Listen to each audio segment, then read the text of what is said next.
Welcome back to Crypto Analysis Lab.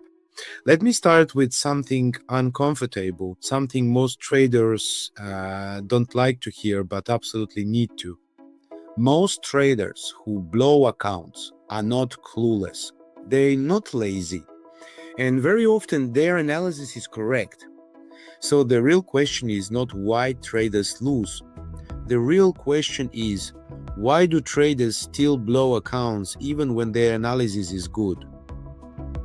This is one of the hardest truths to accept in trading, because it feels logical to believe that better analysis equals to better results, more knowledge equals to more profits, being right more often equals to long-term success.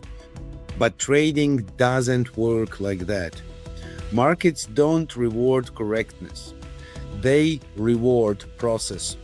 And most traders don't lose because they don't know what the market will do. They lose because they don't know how to operate inside uncertainty. Here's the mistake almost everyone makes. They believe analysis is the job. They believe the chart is the decision maker.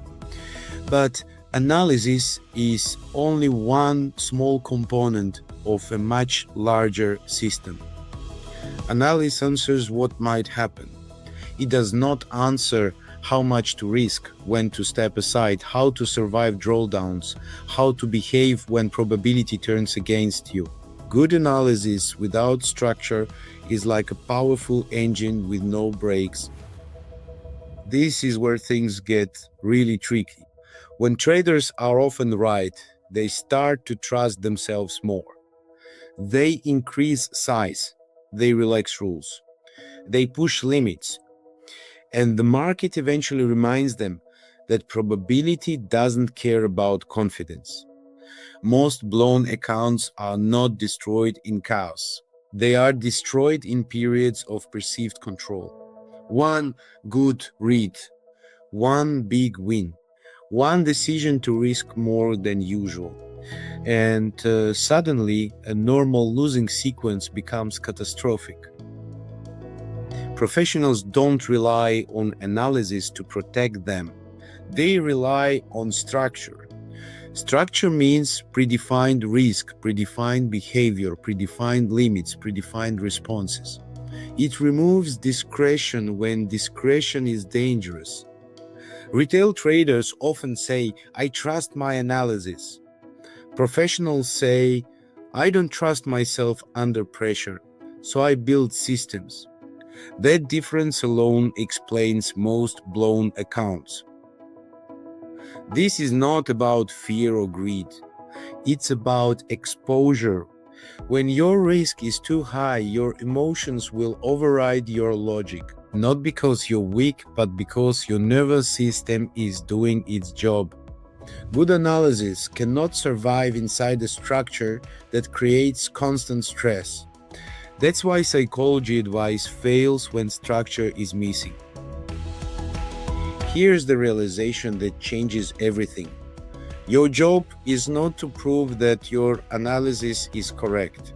Your job is to build a process that survives being wrong. Analysis is input. Execution is the job. And survival is the requirement. Once you understand this, trading stops feeling chaotic and starts feeling manageable. Most traders don't blow accounts because they lack insight. They blow accounts because they operate without structure. Good analysis is valuable, but without risk control, execution rules, and behavioral constraints, it's incomplete. If this video helped you understand why past blowups weren't about intelligence or effort, you're making progress. If you want to see how analysis fits into a complete, structured trading framework, you can explore the full program here at cryptoanalysislab.com. In the next video, we'll talk about why trading psychology is not motivation, but its structure, and why that distinction matters more than anything else.